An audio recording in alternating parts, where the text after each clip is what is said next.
my fellow War and Order players, and welcome to another episode of my road to level 30. And it is another exciting day because we are going to start and finish this level 22 castle, which means that we unlock some tier 8 troops. And very conveniently, the building that we need for the upgrade for level 23 are the barracks, and we need to unlock those to get access to the new troop type. So obviously that is what I'll be rushing into because I want to get them as soon as possible for the Crown Wars. And in this clip I'm just showing how broke I am because I don't have any speed up, so I just checked the star runes, but they don't reset till midnight, so I'll just have to be patient a little longer. Unfortunately, I forgot to record when I upgraded the barrack, and I had speed up saved up for the recruitment, so I was able to recruit 30,000 troops instantly, which I used later, but now I just have the recording of doing the wall, rushing through the wall, and I will now show what the requirements are for level 23 resource-wise. 24 mil, obviously it's going to get a lot harder from now, but we're working on it. Yeah, really rushing through the castle upgrading here because I wanted to show some clips from Crown Wars.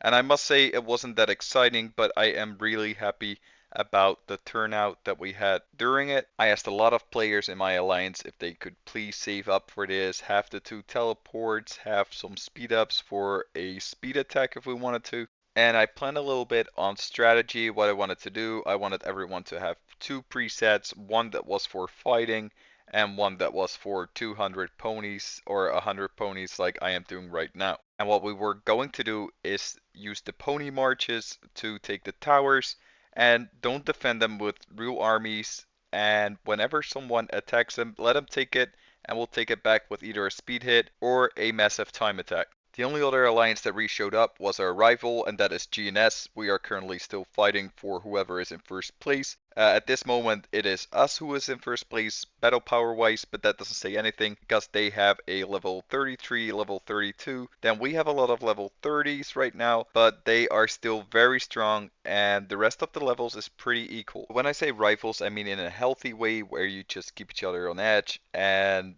everyone has been following gentleman's rules, like no tile hitting, no tile trapping, no reinforcing each other's farms. I'm a little bummed out afterwards because obviously what the title says, we will end up losing this crown.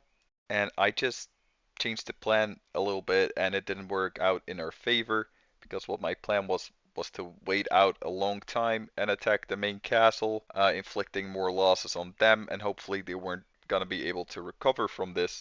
But before the war started, I had some key players messaging me. I think it was around 3 players that they could only play for the early part of the Crown War, and that made me change up the plan a little bit, that I wanted to hit it sooner.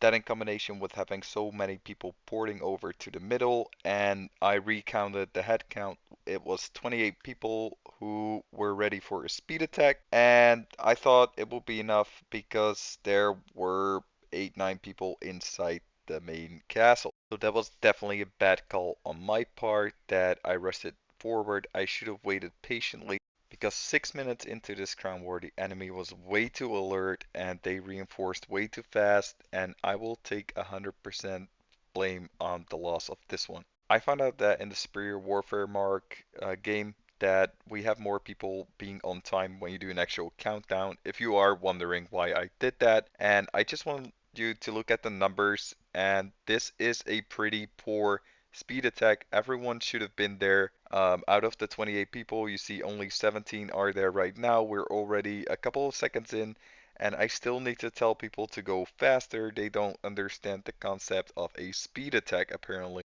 So yeah, that is something that we can work on as an alliance as well. But I must say that their biggest castles are full tier 10 already, and they have great stats, and it doesn't help that we are fighting tier 10 full marches with tier 6, 7, 8 mostly. But still, we could have won it. I'm just making excuses right now. As you see, some people are so late. They're actually starting a second battle. Over 500,000 losses on our side, so that is pretty bad, but it's not unrecoverable. Yeah, right now, everyone in this battle is just lost. But here's the report of the big battle, and as you see, on average, people just lost 20k on my side, and here you see just this awesome player who already has such a big march. But yeah, what I really wish to see is that the number in the beginning is just very high. As you see, the battle's already 10 seconds in, and there's less than 20 people, and 28 people said that they were gonna be there, so that is just unacceptable. Their infantry just wouldn't die, and I think it's mainly because of the tier 10 infantry that they had there. But this formation is not working for us either, because our biggest group of mages on the right is just advancing on the wrong enemies over and over again. So if anyone has a tip for me on how to do this, I'd rather hear it. Please send it to me in the comments. Well, a third party decided to show up and they took one of our towers, so we had to take this tower back in order to not make the difference too big. We do end up winning this fight, and that is not because we have greater numbers than in the first fight, it's just that they have less reinforcements, and we kinda anticipated on this in the first place. We do have superior castle levels over this other alliance as well, so a lot of things were actually in our favor. And it did feel nice getting a win out of this because the only other attack we had in between was on one of their towers, and that was because I had a scout on one. And because I have a low level scout, it showed me there were 100 to 500,000 troops inside, and I should have let someone else scout, but I decided to speed hit this tower of GNS, and it turned out it was full of tier 2 ponies. And it was after that second failure that a lot of people decided Crown War was over for them because I had led them into a second disaster, which was wasting their speed ups and wasting their troops on the first hit.